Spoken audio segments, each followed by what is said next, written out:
उम्मीद करता हूँ भाई आप सभी लोग ठीक होंगे। अगर ठीक हो तो अपना कमेंट सेक्शन में अपना हालचाल लिख दो। और भाई मैंने अपना वादा निभा रहा हूँ, मैं आज 5 वीडियोस लाऊंगा। मैंने आपको बोला तो लाऊंगा। और साथ ही साथ भाई जॉन सीना का मैच मैं लाइव कवर करने की कोशिश करूंगा। वो सारी चीज़ें अब आगे देखते, पहले स्मैकडाउन का रिव्यू स्टार्ट करते हैं। सबसे पहले रैंडी ऑर्टन देखने को मिलते हैं और कोडी रोड्स देखने को मिलते हैं। या भाई प्रोमो कुछ कट करते हैं कि भाई कोई टेक्निकल डिफिकल्टी आ जाती है जिसकी वजह से स्मैकडाउन भाई 30 से 40 मिनट तक मतलब आता ही नहीं है नेटफ्लिक्स के ऊपर वापस, और वो ऐसे ब्रेक पे रहता है। लेकिन जब ब्रेक से वापस आते हैं तो भाई कोडी रोड्स और रैंडी ऑर्टन एक साथ प्रोमो कट करते हैं, जिसके अंदर रैंडी ऑर्टन कहते हैं कि कोडी रोड्स मैं तुम्हें अपना भाई मानता हूँ, लाजमी तुम बहुत अच्छे इंसान हो। तुम्हारा और जेओसो का जो मैच था मैं तो होप करूंगा कि डब्ल्यूडब्ल्यू वाले उसे स्लैमी अवार्ड के अंदर डाले, लेकिन फिर भी मैं तुम्हें आरकेओ लगाने वाला हूं। उसके बाद कोडी रोड्स कहते हैं कि नहीं मैं भी तुम्हें बहुत रिस्पेक्ट करता हूं, लेकिन मैं किंग ऑफ द रिंग जीतने वाला हूं। तो बस इतना सा प्रोमो होता है इन दोनों के बीच में। नेक्स्ट फिर हमें देखने को मिलता है जेफ कॉप और सोलो सिक्वा एक साथ, जिसके अंदर भाई सोलो सिक्वा जेफ कॉप को समझा रहे होते हैं कि हमें जिमी यूसो को पहले प्यार से समझना है, समझाना है। अगर नहीं समझता तो रगड़ दो जिमी यूसो को। उसके बाद भाई Jimmy Uso versus Jeff Cobb का मैच स्टार्ट हो जाता है, जिसके अंदर भाई जेफ कॉप भी डोमिनेट करते हैं। जिमी यूसो थोड़ा टाइम पे भाई थोड़ा कमबैक करने की कोशिश करते हैं, लेकिन उनके कमबैक की कोशिश फेल हो जाती है। लेकिन भाई एंड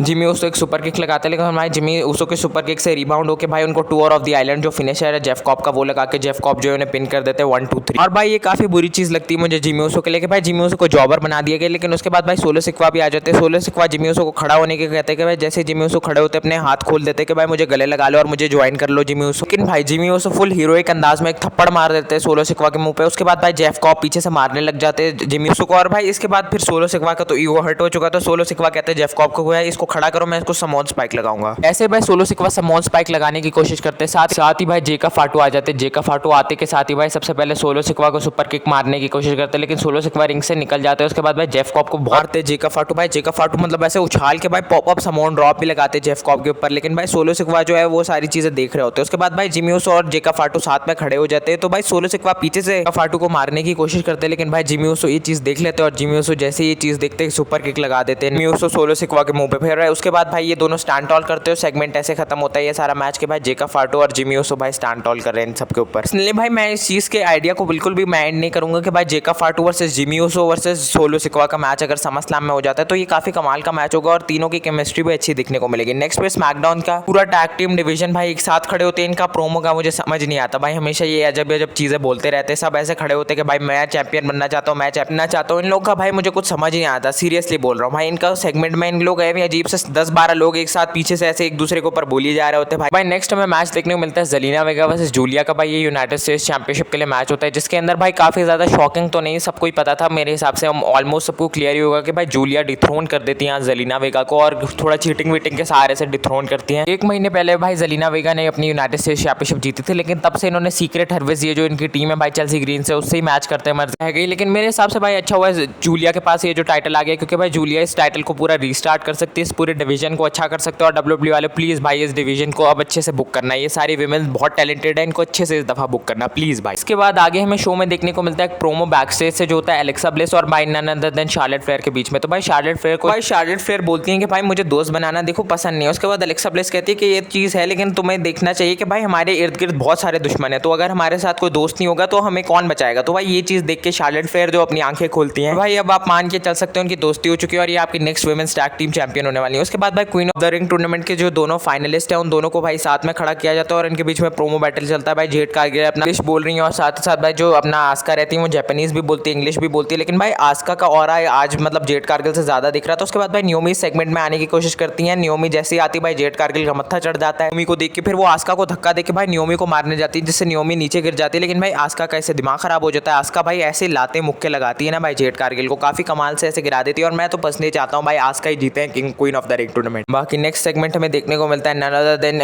निक ऑल्डर्स और भाई एडम पेस के बारे में। ये दोनों साथ में खड़े होते बोलते कि भाई टैग टीम डिवीजन को हमें संभालना पड़ेगा। साथ ही भाई एलिस्टर ब्लैक आके कुछ बोलते हैं, इससे पहले आर्ट्रूथ आ जाते हैं। आर्ट्रूथ कहते हैं मुझे जॉन सीना चाहिए, जॉन सीना को अभी बुलाओ। गुस्से में होते हैं कि भाई मुझे मैच चाहिए जॉन सीना के साथ, मुझे अभी के अभी जॉन सीना चाहिए। तो उसके बाद भाई एडम पेस कहते हैं कि भाई जॉन सीना का मैच तो सीएम पंक के साथ है, वो कैसे इधर आ जाएगा। तो भाई इनके बीच में ये फ्यूड को सेट करने का तरीका था एलिस्टर ब्लैक और आर्ट्रूथ के बीच में फ्यूड सेट करने का, वो हम आगे बताएंगे आपको। उसके बाद नेक्स्ट भाई ये देखो तुम सऊदी का क्राउड कितना प्यारा लग रहा था भाई, सऊदी का क्राउड। और आज स्टेज को मैं प्रॉप्स देना चाहूंगा, डब्ल्यूडब्ल्यू वालों स्टेज पे अच्छा काम किया है। और साथ ही साथ भाई सऊदी का क्राउड फिनोमिनल था भाई, फिनोमिनल क्राउड था। जैसे मतलब यूरोप की कंट्रीज का नहीं होता, अमेरिकन क्राउड तो काफी बोर होते हैं, लेकिन भाई यूरोपियन क्राउड काफी कमाल के होते हैं। वैसे भाई आज सऊदी का क्राउड था, वो बहुत लाउड थे भाई जेन्युइनली। भाई नेक्स्ट देखो ये कितना कमाल का भाई ये सऊदी अरेबिया। नेक्स्ट फिर भाई एक टैग टीम मैच आता है जो कि होता है भाई अंद्राडे और रे फिनिक्स के बीच में वर्सेस DIY। तो भाई ये मैच काफी कमाल का होता है, लेकिन भाई मेरे हिसाब से तो भाई रे फिनिक्स और अंद्राडे को टैग टीम डिवीजन में डाल दो, ये दोनों कोई काम तो आएंगे, वरना तो इनको बुलाते ही नहीं है डब्ल्यूडब्ल्यू वाले। भाई रे फिनिक्स का एक मूव मुझे काफी कूल लगता है, जब वो मून सॉल्ट का ऐसे पोजीशन में आके सुप्लेक्स लगा देते, काफी कमाल का मैच था भाई। मैं तो बोलूंगा इन दोनों को भाई टैग टीम डिवीजन के अंदर ही डाल दो, इन दोनों को कोई स्पॉटलाइट तो मिलेगी। और भाई एक और मैच काफी कमाल था आज रात को, जो इसके बारे में हम थोड़ी देर बाद बात करेंगे। उसके बाद भाई नेक्स्ट हमें आर-ट्रूथ देखने को मिलते हैं। आर-ट्रूथ कहते हैं कि भाई जॉन सीना तुम जिधर भी हो, तुम मुझे पता है कि तुम भाई इस अरीना के अंदर हो, आओ मेरे साथ मैच रेसल करो। लेकिन भाई उनके पीछे एलिस्टर ब्लैक आ जाते हैं और एलिस्टर ब्लैक एक ब्लैक मास्क मार देते हैं आर-ट्रूथ के ऊपर, और आर-ट्रूथ भाई वहीं पे धाराशायी हो जाते हैं और आर-ट्रूथ के ऊपर ऐसे बैठ जाते हैं जैसे वो बैठते नहीं है एलिस्टर ब्लैक ऐसे साइड पे। पिछले 2 हफ्ते से एलिस्टर ब्लैक को काफी ज्यादा अनॉय कर रहे थे आर-ट्रूथ, तो भाई उन्होंने उसको ठिकाने लगा दिया। उसके बाद भाई वाइट 6 का मैच आ जाता है none other than Street Profits के साथ, जिसके अंदर भाई जो गेस और ड्रेक्स्टर लूमिस भाई इन दोनों का मैच हो रहा होता है डीआईवाई के साथ। भाई ये मैच 2 मिनट चलता नहीं है कि भाई सारी टैग टीम आ जाती है, सब वाइट 6 पे अटैक करना स्टार्ट कर देते हैं और भाई सारे मतलब लोग मिल के भाई वाइट 6 को मार रहे होते हैं, वाइट 6 को ऐसे तोड़ है। उसके बाद भाई एरिक रोवन आने की कोशिश करते हैं, लेकिन एरिक रोवन पे भाई सब अटैक करना स्टार्ट कर देते हैं, एक्सियम डाइव करते हैं। उसके बाद भाई उनको जो किक करते हैं मोटर सिटी मशीन गन। उसके बाद अंकल हाउडी आते हैं, अंकल हाउडी को भी भाई आज का सामना करना पड़ा है, भाई बहुत मारा है अंकल हाउडी ने भी आज मार का सामना किया। तो भाई इनका मैच जो डिस्क्वालिफिकेशन में खत्म हो जाता है, तो आपको बहुत जल्दी भाई वाइट 6 वर्सेस स्ट्रीट प्रॉफिट्स का दोबारा से टैग टीम चैंपियनशिप के लिए मैच देखने को मिलेगा। बाकी नेक्स्ट इसके बाद हमें बैक स्टेज से एक सेगमेंट देखने को मिलता है जो होता है भाई जिमी यूसो और जेकब फाटू का, जिसके अंदर भाई जिमी यूसो और जेकब फाटू को कहते हैं कि तुमने मेरी हेल्प क्यों की, मुझे तुम्हारी हेल्प की कोई भी जरूरत नहीं थी। जिसके अंदर जेकब फाटू कहते हैं कि तुमने पिछले हफ्ते मेरी हेल्प क्यों की, मुझे तुम्हारी हेल्प की जरूरत नहीं। जेकब फाटू ये भी कहते हैं भाई साथ ही साथ कि भाई मैंने तुम्हारा फेवर रिटर्न कर दिया। तो भाई जेकब फाटू को जिमी यूसो कहते हैं कि तुमने ये चीज़ की, मैं तुम्हारी रिस्पेक्ट करता हूँ और मैं हमेशा से कहता था कि तुम जैसा बंदा भाई सोलो सिखवा के नीचे लग के कैसे रह सकता है, वो एक इंतहाई घटिया इंसान है, मेरा भाई है बेशक। भाई हो सकता है आपको इन दोनों के बीच में एक टैग टीम मैच देखने को मिले, लेकिन भाई इन दोनों का फ्यूड तो होने वाली है। उसके बाद भाई नेक्स्ट एक मेन इवेंट मैच आता है जो कि भाई कमाल का मैच होता है, last women standing match between Tiffany and नाया। तो भाई ये मैच के अंदर सब कुछ होता है, लिटरली सब कुछ। टेबल टूट रहे हैं भाई, यहाँ से भाई टेबलों के ऊपर फेंका जा रहा है, कुर्सियों के ऊपर फेंका जा रहा है, बहुत ही कमाल का मैच, लिटरली बहुत ही कमाल का मैच। मेरे हिसाब से इस मैच को नाइट ऑफ चैंपियंस में डाल देते तो और मजा आ जाता। लेकिन भाई एंड के अंदर नाया जैक्स को टिफनी अपना प्रिटीएस्ट मून सॉल्ट एवर लगा के भाई जीत जाती है, जो कि काफी कमाल की चीज है। और भाई न्योमी इसके अंदर अपना कैश इन करने की कोशिश करती है, लेकिन न्योमी को लिटरली भाई नाया जैक्स के ऊपर फेंक के एक मून सॉल्ट लगा देती है टिफनी। तो ये भी काफी कमाल का मैच होता है पर्सनली तो भाई ये बेस्ट मैच था आज पूरी स्मैकडाउन का। और इससे जो मतलब इसके बाद जो मुझे बेस्ट लगा वो था भाई Andrade and Rey Fenix versus DIY का। तो भाई उसके बाद नेक्स्ट हमें सेगमेंट जो देखने को मिलता है उसके बारे में हम थोड़ा सा देर बाद बात करेंगे। मैं ये चीज बताना भूल गया था आपको, एलिस्टर ब्लैक और डेमियन प्रिस्ट की भी कन्फ्रंटेशन देखने को मिलती है। तो भाई इन दोनों के बीच में अभी मैच हो सकता है। मेरे हिसाब से आर-ट्रूथ को बुलाया इसलिए गया था कि इन दोनों के बीच में फ्यूड सेट करे। उसके बाद भाई ये कमाल का मेन इवेंट सेगमेंट आता है जिसके अंदर भाई जॉन सीना सबसे पहले आते हैं। जॉन सीना अपना ऐसा टाइटल उठा के चल रहे होते हैं कि भाई मैं सबसे ग्रेटेस्ट ऑफ ऑल टाइम। उसके बाद भाई सीएम पंक आते हैं और सीएम पंक आज बेसिक थगनॉमिक्स पे आते हैं, बेसिक पंकानॉमिक्स करके उन्होंने वर्ड लाइफ जैसे जॉन सीना पहने होते थे, इन्होंने ड्रग फ्री के ऐसे भाई अंगूठियां वगैरह पहनी हुई थी और साथ ही साथ इन्होंने ये भी पंकानॉमिक्स किया था। तो मैं भाई आपको पूरा एक्सप्लेन करता हूँ। सबसे पहले आते हैं भाई जॉन सीना। जॉन सीना आके कहते हैं कि भाई मैं अनसीन 17 हूँ, सारी बातें अगर वो करने ही होते अपने टाइटल वगैरह से दिखाई रहे होते। साथ ही भाई सीएम पंक आ जाते हैं पंकानॉमिक्स के म्यूजिक यानी कि मतलब डॉक्टर ऑफ थगनॉमिक्स के म्यूजिक पे। उसके बाद भाई आके सीधा वो अपना प्रोमो कट करना स्टार्ट कर देते हैं और भाई रैप स्टाइल में सीएम पंक ने किया। सीएम पंक से 2-3 वर्ड जो है फंबल हो गए, लेकिन भाई रैपिंग के अंदर आप ऐसे कर नहीं सकते। लेकिन भाई सीएम पंक एक फुल टाइम रैपर तो नहीं है, ऊपर से उनको फ्री स्टाइल भी नहीं आता। तो भाई ठीक है, उनके थोड़े बहुत मार्क्स मतलब एज अ रैपर अगर आप फुल रैप के फैन देखो तो फिर कट जाते कि अच्छे से प्रोमो कट नहीं किया। लेकिन चलो ठीक है भाई, वो इतना बंदा रैपिंग वगैरह नहीं करता, आज उसने की जो काफी कमाल की बात है। भाई सबसे पहले आके वो कहते हैं, सीएम पंक कहते हैं कि भाई तुमने मेरा पाइप बॉम्ब की कॉपी की थी, तो भाई अभी मैं तुम्हारा डॉक्टर ऑफ थगनॉमिक्स बन के तुम्हारी खिल्ली उड़ाने वाला हूँ। उसके बाद कहते हैं कि भाई तुम जो वो मेरा बेशक तुमने प्रोमो कट कर लिया है, मेरा कॉपी कर लिया, लेकिन तुम अभी भी स्लोमो के अंदर ही वॉक कर रहे हो। सीएम पंक कहते हैं कि जब मुझे ये लोग देखते तो कहते हैं you are the best in the world, और जब तुम्हें देखते तो कहते हैं यू कांट रेसल। और ये चीज भी कहते हैं कि भाई अंडरटेकर से ज्यादा टैलेंट जो है वो जॉन सीना ने बरी किया। और साथ ही साथ कहते हैं तुम हल्क होगन हो जो और भी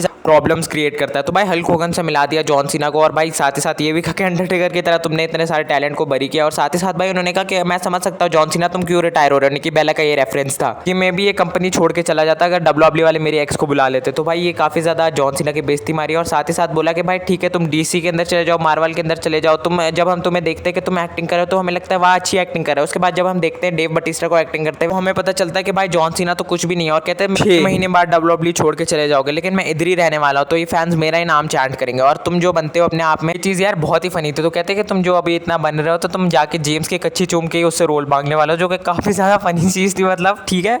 और साथ ही साथ बोलते हैं कि भाई लास्ट उन्होंने अपनी चीज़ इस चीज़ पे एंड किया कि मैं बेस्ट इन द वर्ल्ड हूँ, और तुम पता नहीं सांप पाप का भी कुछ बोल रहे होते हो भाई। और केंड्रिक लमार और भाई ड्रेक का भी जिक्र करते हैं कि बिच आई एम गोना केंड्रिक, तो भाई केंड्रिक कहते हैं और मैं ड्रेक हूँ। तो भाई ये काफ़ी कमाल का प्रोमो था सीएम पंक का। और सीएम पंक ने कहा कि भाई 14 साल के बाद सीएम पंक ने एक और कमाल का प्रोमो कट किया। लेकिन पर्सनली इस चीज़ का मुझे दुख है कि भाई अगर इसको को समर स्लैम के अंदर ये मैच हो जाता है। एक बोरिंग रोड की वजह से इसे नाइट ऑफ चैंपियंस में करवाया जा रहा है, क्योंकि कोडी और सीना का मैच जो है समर स्लैम के अंदर करवाना है। अगर भाई इसे समर स्लैम के अंदर करवाया जाता तो इस प्रोमो मतलब इस फ्यूड को थोड़ा और टाइम मिल जाता और भाई इन दोनों के बीच में हमें एक बैक टू बैक एक दूसरे के सामने फेस टू फेस प्रोमो भी देखने को मिल जाता। तो भाई एक और काफी ज्यादा फनी लाइन बोली थी मुझे अभी तो मैं बताता हूँ। तो भाई वो उन्होंने बोला था कि भाई तुम ये जो क्रिएटिन के डब्बे पीते हो ना इस वजह से, और जो तुम अपने गंजापन है वो छुपाते हो, इस वजह से तुम्हें डब्ल्यूडब्ल्यूई के अंदर अभी भी काम मिल रहा है। वरना अगर तुम अपना गंजापन और साथ ही साथ ये क्रिएटिन पीना बंद कर दो तो तुम कुछ भी नहीं है। तो भाई ये काफी कमाल का सेगमेंट होता है पर्सनली मैं बोलूंगा। तो भाई लोग कमेंट सेक्शन में जरूर बताना आप लोगों को आज की वीडियो कैसे लगी। और स्मैकडाउन का रिव्यू, भाई स्मैकडाउन को मैं आज दूंगा 6.5 आउट ऑफ 10। भाई आज शाम को 10:30 बजे आपको देखने को मिलेगी नाइट ऑफ चैंपियंस। तो भाई जब सीएम पंक वहां पे जाते हैं, नाइट ऑफ चैंपियंस का किक ऑफ शो चल रहा होता है, मतलब ये ऐसे प्रेस कॉन्फ्रेंस टाइप की, तो भाई तब सीएम पंक जो है वो माफी मांगते पूरे सऊदी अरेबिया से कि मैंने जो चीजें बोली थी वो बहुत गलत चीजें थी। 6 साल पहले इन्होंने सऊदी अरेबिया के बारे में बोला था कि डब्ल्यूडब्ल्यूई वालों को कि कैसे उस कंट्री में जा सकते। तो आज इन्होंने आके वाकई डब्ल्यूडब्ल्यूई के फैन से सॉरी मांगा। पहले तो भाई जब ये आए तो सऊदी अरेबिया वाले फुल इनको बू कर रहे थे, लेकिन इनकी माफी वगैरह मांगने से इन्होंने हाथ जोड़ के ऊपर से ट्विटर के ऊपर भी भाई इन्होंने अपॉलॉजी अपनी डाली है। भाई हो सकता है जॉन सीना और सीएम पंक का जो मैच हो उसके अंदर भाई सीएम पंक को ही अपना ज्यादा चांस मिले, लेकिन जब भाई सीएम पंक आते हैं ना अपना जॉन सीना के साथ प्रोमो कट करने तो सब बहुत ज्यादा बूम मिल रही थी। भाई सीएम पंक को बहुत ज्यादा बूम मिल रही थी, लेकिन सीएम पंक ने जैसा प्रोमो वगैरह कट किया तो सारे सीएम पंक को चीयर करने लगे। तो भाई सीएम पंक को क्राउड कंट्रोल करना तो आता ही है बहुत अच्छे से भाई, बहुत best, one of the best mic workers में से हैं डब्ल्यूडब्ल्यूई कंपनी के अंदर। तो भाई आपको आज रात को मैं इनके मैच का तो लाजमी कवर करने की कोशिश करूंगा। तो भाई वीडियो को यहीं पे एंड करेंगे। वीडियो को लाइक करके चैनल को सब्सक्राइब करके बेल नोटिफिकेशन वाली बेल को ऑल पे सेट करके भाई एक प्यारा सा कमेंट सेक्शन में छोड़ देना। तो भाई मिलते हैं अगली वीडियो में, तब तक के लिए thanks for watching and peace out.